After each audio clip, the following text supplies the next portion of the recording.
تو انہیں اختیار ہے کہ اپنی ذات کے معاملے میں معروف طریقے سے جو چاہیں کریں، تم پر اس کی کوئی ذمہ داری نہیں، اللہ تم سب کے اعمال سے باخبر ہے۔ زمانہ عدت میں خواہ تم ان بیوہ عورتوں کے ساتھ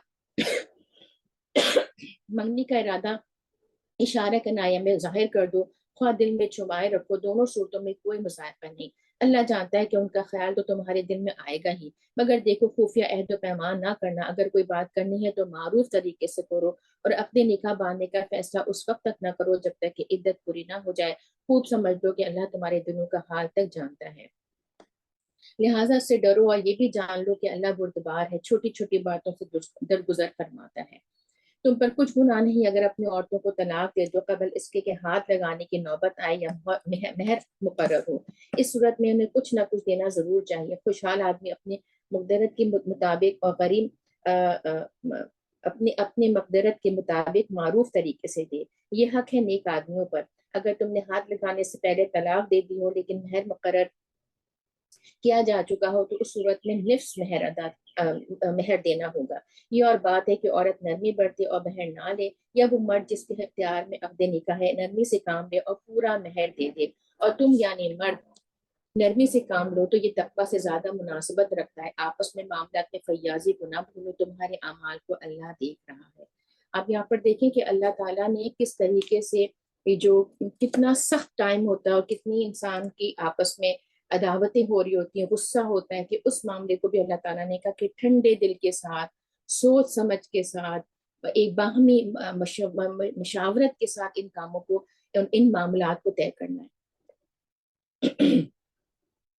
اور پھر اللہ تعالیٰ نے فرمایا کہ معافی اور نرمی جو ہے وہ تقویٰ کی علامت ہے، معاف کرنا تقویٰ کے قریب ہے، اور اللہ تعالیٰ نے مرد کو کہا کہ تم نرمی کرو، اور جس نبی صلی اللہ علیہ وسلم کی حدیث کا مفہوم بھی ہے کہ جس چیز میں نرمی ہوتی ہے، جس معاملے میں نرمی ہوتی ہے اس کو وہ خوبصورت بنا دیتی ہے۔ پھر اللہ تعالیٰ کہہ رہے ہیں اس میں فرمایا کہ اپنے نمازوں کی نگہداشت کرو، خصوصاً ایسی نماز کی جو محاسن صلاح کی جامع ہو، اللہ کے آگے اس طرح کھڑے ہو جیسے فرما بردار غلام کھڑے ہوتے ہو، وقوموا للہ قانتین، بد امنی کی حالت میں ہو۔ اچھا اس کو بھی سمجھ لیجئے کہ خاندانی معاملات چل رہے ہیں، آئلی معاملات چل رہے ہیں، اور اس میں ناراضگی، غصہ، ایک دوسرے کے اوپر جو ہے وہ عداوت ہے، لیکن کیا اللہ تعالیٰ نے اس کے درمیان میں نماز کی یاد دہانی، اس کی طرف توجہ دلائی، اور اس پہ سوال پیدا ہوتا ہے کہ ایسا کس چیز پہ موضوع پہ بات ہو رہی ہے، اور لگتا ہے کہ جیسے فوراً ہی موضوع جو ہے وہ چینج ہو گیا ہے، یعنی لڑائی جھگڑے یا ذہنی پریشانیوں میں کہیں ایسا نہ ہو جائے کہ تم اپنی نماز سے بے پرواہ ہو جاؤ۔ اور یہاں جو صلاۃ الوسطیٰ کی بات آئی ہے تو یہاں پر ایک تو اس جو وسط چیز جو ہوتی ہے نا وہ اعلیٰ چیز کے لیے بھی کہا جاتا ہے، اشرف چیز اور بلند چیز کے لیے بھی کہا جاتا ہے، اور اس میں یہ والی بات ہوتی ہے کہ درمیانی چیز، جیسے امت وسط بھی ہمیں کہا گیا ہے کہ ہم درمیان میں بھیجے گئے، یہ والی بات، تو یہاں پر اس چیز سے بھی مطلب یہ کہ زیادہ تر مفسرین نے اس کو عصر کی نماز لیا ہے، ٹھیک ہے، لیکن کچھ اور علماء ہیں جو اس کو دوسری نمازوں سے بھی انہوں نے اس کا مطلب لیا ہے، لیکن موسٹ آف دا ٹائم جو ہے علماء اس کو عصر کی نماز لیتے ہیں، تو اس میں یہ ہے کہ خشوع اور خضوع کے ساتھ، جو وقوموا للہ قانتین کا مطلب ہے خشوع ہو، اس کے اندر توجہ اللہ کے ساتھ پڑھی جائے، یعنی بہت اس کے تمام لوازمات پورے کی جائیں اور بہت توجہ کے ساتھ جو ہے اللہ تعالیٰ سے کے سامنے وہ کھڑا ہوا جائے، بدعمنی کی حالت میں ہو، خواہ پیدل ہو خواہ سوار ہو، جس طرح ممکن ہو نماز پڑھو، اور جب امن میسر آ جائے تو اللہ کو اس طریقے سے یاد کرو جو اس نے تمہیں سکھا دیا جس سے تم پہلے ناواقف تھے، یعنی اس چیز سے یہ پتہ چلتا ہے کہ کسی بھی حالت میں، کسی بھی سچویشن میں، جو بھی کچھ ہو رہا ہو، نماز سے غفلت نہیں برتی جائے گی۔ تم میں سے جو لوگ وفات پائیں اور پیچھے بیویاں چھوڑ رہے ہوں، ان کو چاہیے کہ اپنی بیویوں کے حق میں یہ وصیت کر جائیں کہ 1 سال تک ان کو نان و نفقہ دیا جائے اور وہ گھر سے نہ نکالے جائیں، پھر اگر وہ خود نکل جائیں تو اپنی ذات کے معاملے میں معروف طریقے سے جو کچھ بھی کریں، ان کی کوئی ذمہ داری تم پر نہیں، اللہ سب پر غالب اقتدار رکھنے والا اور حکیم اور دانا ہے۔ اسی طرح جن عورتوں کو طلاق دے دی گئی ہو، انہیں بھی مناسب طور پہ کچھ نہ کچھ دے کر رخصت کیا جائے، یہ حق متقی لوگوں پہ۔ دیکھیں حقوق نسواں کی جو نگہداشت ہے، جس طرح اسلام نے کی ہے نا، کسی دوسرے مذہب یا سسٹم میں موجود نہیں ملتی ہے۔ یہ جو حقوق اللہ تعالیٰ نے دیے عورتوں کو، کہیں کسی سوسائٹی میں، کسی سسٹم میں کہیں نظر نہیں آتے۔ اسی طرح اللہ اپنے احکام تمہیں صاف صاف بتاتا ہے، امید ہے کہ تم سمجھ بوجھ کر کام کرو گے۔ تم نے ان لوگوں کے حال پہ بھی غور کیا جو موت کے ڈر سے اپنے گھر باہر چھوڑ کے نکلے تھے اور ہزاروں کی تعداد میں تھے۔ اللہ نے اسے فرمایا مر جاؤ، پھر اس نے ان کو دوبارہ زندگی بخشی۔ حقیقت یہ ہے کہ اللہ انسان پر بڑا فضل فرمانے والا، مگر اکثر لوگ شکر ادا نہیں کرتے۔ اب یہاں سے جو اشارہ ہے وہ بنی اسرائیل کا جو واقعہ خروج تھا، یعنی سمجھنے کہ بنی اسرائیل کا جو غزوہ بدر تھا اس کا یہاں پر ذکر کیا جا رہا ہے، اور سورہ مائدہ میں بھی ہم اس کو جو ہے تفصیل سے دیکھیں گے۔ لیکن یہ لوگ جو ہے بڑی تعداد میں مصر سے نکلے تھے، اور پھر ان کو جو ریگستان میں ان کو جو چھوڑ دیا گیا تھا خود ایک ٹھکانے کے لیے جو ہے وہ اضطراب میں تھے، مگر جب اللہ کی حضرت موسیٰ علیہ السلام نے ان کو حکم دیا کہ ظالم کنائیوں کو فلسطین سے نکال دو اور اس علاقوں کو فتح کرو، تو انہوں نے بزدلی دکھائی تھی اور آگے بڑھنے سے انکار کر دیا۔ تو اللہ تعالیٰ نے انہیں 40 سال تک جو ہے وہ زمین پہ جو سرگردہ پھرنے کے لیے چھوڑ دیا تھا۔ تو یہاں پر کیا ہوگا، اس 40 سال کے دوران ان کی ایک نسل جو ختم ہوئی اور ایک دوسری نسل جو ہے وہ جو سختی میں اور جو آزمائشوں میں پلی تھی، تب اللہ تعالیٰ نے انہیں کنائیوں پہ جو غلبہ دیا۔ اور اسی سے معلوم، اور اسی چیز کو یعنی اللہ تعالیٰ نے جو بات کی نا کہ جہاد کو جو ہے اللہ تعالیٰ نے اسی کو موت اور دوبارہ زندگی سے جو ہے وہ تشبیہ دی ہے اور اس کی مثال دی ہے۔ علماء کے مطابق انہوں نے یہ بات رکھی۔ تو یہاں اس واقعے کی طرف یہاں پر اشارہ ہے۔ مسلمانوں اللہ کی راہ میں جنگ کرو اور خوب جان رکھو کہ اللہ سننے والا اور جاننے والا ہے۔ تم میں سے کون ہے جو اللہ کو قرض حسن دے کر قرض حسن نہ دے تاکہ اللہ اسے کئی گنا بڑھا چڑھا کے واپس کرے۔ گھٹانا بھی اللہ کے اختیار میں اور بڑھانا بھی، اور اسی کی طرف تمہیں پلٹ کے جانا ہے۔ قرض حسنہ کیا ہوتا ہے؟ اس کی جو تعریف آئی ہے اس میں یہ کہ خالص رضا باللہ ہو اور نیکی کے جذبے سے کیا گیا ہو، بغیر کسی غرض کے ہو، ثواب کی امید بھی ہو، خوش دلی سے دیا گیا ہو، اور ابن مبارک کہتے ہیں کہ حلال مال سے دیا گیا۔ پھر ایک جگہ اور بھی آتی ہے قرض حسنہ کی جو ڈیفینیشن کہ احسان نہ جتلایا جائے، جس کو دیا جائے اس پہ احسان نہ ہو اور نہ اذیت دی جائے، اور کچھ واپسی کا بھی کوئی غرض نہ ہو کہ کسی سے کوئی فیور مل جائے گا یا کوئی میرا سائڈ دینے والا ہوگا۔ تو یہ تمام چیزیں قرض حسنہ کی ڈیفینیشن میں آتی ہیں۔ پھر تم نے اس معاملے پہ غور کیا جو موسیٰ کے بعد سرداران بنی اسرائیل کو پیش آیا تھا۔ انہوں نے اپنے نبی سے کہا کہ ہمارے لیے ایک بادشاہ مقرر کرو تاکہ ہم اللہ کی راہ میں جنگ کریں۔ نبی نے پوچھا کہیں ایسا نہ ہوگا کہ تم لڑائی کا حکم دیا جائے، تم کو لڑائی کا حکم دیا جائے اور پھر تم نہ لڑو۔ اب یہاں پر جو بات ہے وہ تقریباً اس واقعے کی طرف ہے جو 1000 سال پہلے قبی مسیح کا واقعہ تھا۔ اس میں بنی اسرائیل پر جو ہے وہ اسرائیلیوں نے فلسطین کے اکثر جو تھا سے جو علاقہ چھین لیا تھا۔ تو اس وقت کا جو زمانے کے جو بادشاہ تھا اسے بنی اسرائیل کے درمیان حکومت کرتے تھے اور وہ عمر رسیدہ ہو چکے تھے۔ تو اس لیے سرداران بنی اسرائیل نے یہ ان کو ضرورت محسوس ہوئی کہ کوئی اور شخص ان کا سربراہ ہو جس کی قیادت میں جنگ کر سکے۔ اس وقت کے جو بنی اسرائیل تھے اس پر وہ اتنی ان میں جہالت آ چکی تھی اور اتنا دنیا کی محبت ان میں آ چکی تھی، اور وہ غیر مسلم جو قومیں تھیں ان کے طور طریقوں سے وہ زیادہ انسپائر تھے اور متاثر تھے۔ تو جو خلافت اور بادشاہت کا جو فرق تھا وہ ان کے اندر سے نکل گیا تھا۔ تو انہوں نے اس چیز کے لیے کہا کہ ہمیں جو ہے وہ خلیفہ کی تقرر نہیں بلکہ بادشاہ کے تقرر کی بات کی تھی، اور اس کا جو ڈیٹیل ہے اس سلسلے میں بائبل کا جو ملتا ہے اس میں ان کی بہت زیادہ ڈیٹیل اس چیز کے بارے میں بتائی گئی ہے۔ تو یہاں پر جو ان کے لیے یہ اس کو یہاں پر جو رکھنا ہے سوال یہاں پر یہ ہوتا ہے کہ قرآن میں اس مقام پہ ان کا ایک بنی اسرائیل کے جو سردار تھے اس کے مطابق جو کیوں بات رکھی گئی۔ تو اللہ تعالیٰ نے اس قصے کا ذکر اس غرض سے کیا ہے کہ یہ مسئلہ مطلب اس کے ان کا جو مطالبہ تھا اس کے حوالے سے یہاں تھا، اور بتانا مقصود یہ تھا کہ بنی اسرائیل کس قدر بزدل ہو گئے تھے، اور اس میں ان کے اندر اتنی اپنی نفس کے لیے اپنی نفسانیت اتنی آ گئی تھی کہ ان کے اندر اخلاقی جو خصوصیات ہوتی ہیں نا وہ گھٹ رہی تھیں اور اس میں تنزیلی ہو رہی تھی، جس کے سبب آخر کار وہ گر گئے نا۔ اور اس ذکر کے فرض یہ بھی ہے کہ مسلمان جو ہے وہ عبرت حاصل کریں اور اپنے اندر یہ کمزوریاں جو ان میں ہو وہ اگر پاتے ہیں تو اس کو دور کرنے کی کوشش کریں۔ تو ان کے جو بادشاہ نے ان سے کہا تھا کہ اگر تم کو لڑائی کا حکم دیا جائے گا تو کیا ایسا تو نہ ہوگا کہ تم جو ہے منہ موڑ جاؤ گے. تو وہ کہنے لگے بھلا یہ کیسے ہو سکتا ہے، ہم راہ خدا میں نہ لڑیں جبکہ ہمیں اپنے گھروں سے نکال دیا گیا اور ہمارے بال بچے ہم سے جدا کر دیے گئے ہوں. مگر جب ان کو جنگ کا حکم دیا گیا تو ایک قلیل تعداد کے سوا وہ سب پیٹ موڑ گئے، اور اللہ ان میں سے ایک ظالم کو جانتا ہے.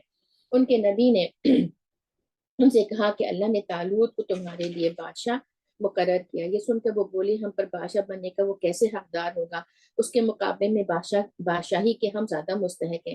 وہ تو کوئی بڑا مالدار آدمی نہیں. نبی نے جواب دیا اللہ نے تمہارے مقابلے میں اسی کو منتخب کیا ہے، اس کو دماغی اور جسمانی دونوں قسم کی اہلیتیں فراوانی کے ساتھ عطا فرمائی ہیں، اور اللہ کو اختیار ہے کہ اپنا ملک جسے چاہے دے. اللہ بڑے وسعت رکھتا ہے اور سب کچھ اس کے علم ہے. اس کے ساتھ ان کے نبی نے ان کو یہ بھی بتایا کہ خدا کی طرف سے اس کے بادشاہ مقرر ہونے کی علامت یہ ہے کہ اس کے عہد میں وہ صندوق تمہیں واپس مل جائے گا جس میں تمہارے رب کی طرف سے تمہارے لیے سکون قلب کا سامان ہے، جس میں آل موسیٰ اور آل ہارون کے چھوڑے تبرکات ہیں اور جس کو اس وقت فرشتے سنبھالے ہوئے ہیں. اگر تم مومن ہو تو یہ تمہارے لیے بڑی نشانی ہے. اب یہاں سے بھی ایک یہ جو واقعہ ہے اس کے نام سے بھی یہ ہے کہ یہ قبیلہ جو بن یمین کا ایک ساتھی تھے جن کے بارے میں بات آ رہی ہے طالوت کے حوالے سے، اور یہ 30 سالہ نوجوان تھے اور بنی اسرائیل میں بڑے قدر اقامت تھے. ان کا جو جسمانی جو ان کا جو ڈیل ڈال تھا وہ تھا، اور اپنے باپ کی گمشدہ جو گدھا تھا اس کو ڈھونڈنے کے لیے نکلے تھے، اور راستے میں ان کی اس قیام گاہ پہ پہنچے جہاں تو اللہ تعالیٰ نے نبی کو اشارہ کیا کہ یہی شخص ہے جس نے ہم نے بنی اسرائیل کی بادشاہت کے لیے اس کو منتخب کیا ہے. تو یہاں پر یہ والی بات اس طرح پتہ چلتی ہے.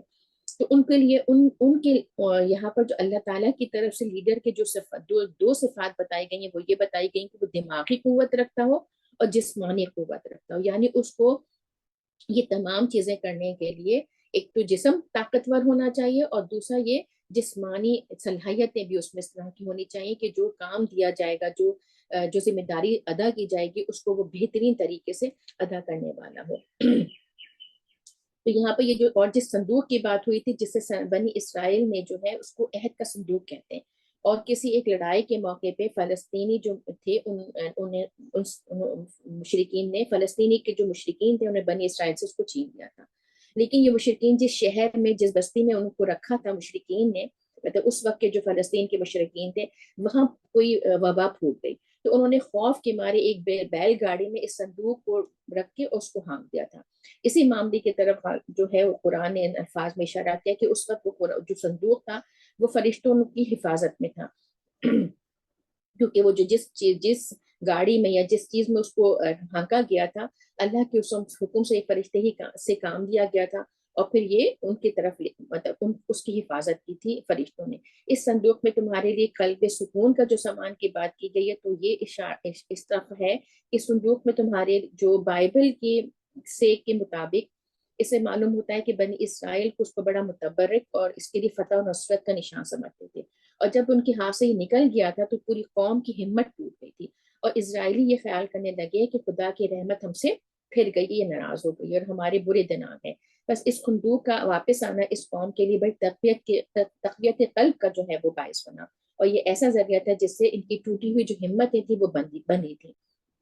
اور اس صندوق میں رکھا گیا تھا کہ پتھر تھے پتھر کی وہ تختیاں تھیں، اور طور سینا پہ اللہ تعالیٰ نے حضرت موسیٰ علیہ السلام کو دی تھی. اس کے علاوہ تورات کا وہ اصل نسخہ بھی اس میں موجود تھا کہ حضرت موسیٰ علیہ السلام نے جو خود لکھوائی تھیں اور اس وقت کے جو بنی نبی تھے ان کے حوالے کی تھی. پھر وہ ایک بوتل تھی جس میں من بھی بھر کے رکھا گیا تھا کہ آئندہ آنے والی نسلیں جو ہیں وہ اللہ تعالیٰ کے اس احسان کو یاد کریں. اور پھر اس میں حضرت موسیٰ علیہ السلام کا عصا بھی موجود تھا جو اس وقت کے لیے ایک عظیم معجزات کے ساتھ. تو یہ وہ صندوق تھا جو ان کو، اور اللہ تعالیٰ نے فرمایا کہ یہ اس چیز کا نشانی ہوگی کہ یہ اللہ تعالیٰ نے ان کو منتخب کیا. پھر جب طالوت لشکر لے کے چلا تو اس نے کہا ایک دریا پہ اللہ کی طرف سے تمہاری آزمائش ہونے والی ہے، جو اس کا پانی پیے گا وہ میرا ساتھی نہیں، میرا ساتھی صرف وہ ہے جو اس سے پیاس نہ بجھائے. ہاں ایک آدھ چلو تو پی لو مگر ایک قلیل گروہ کے سوا وہ سب اس دریا سے سیراب ہوئے. پھر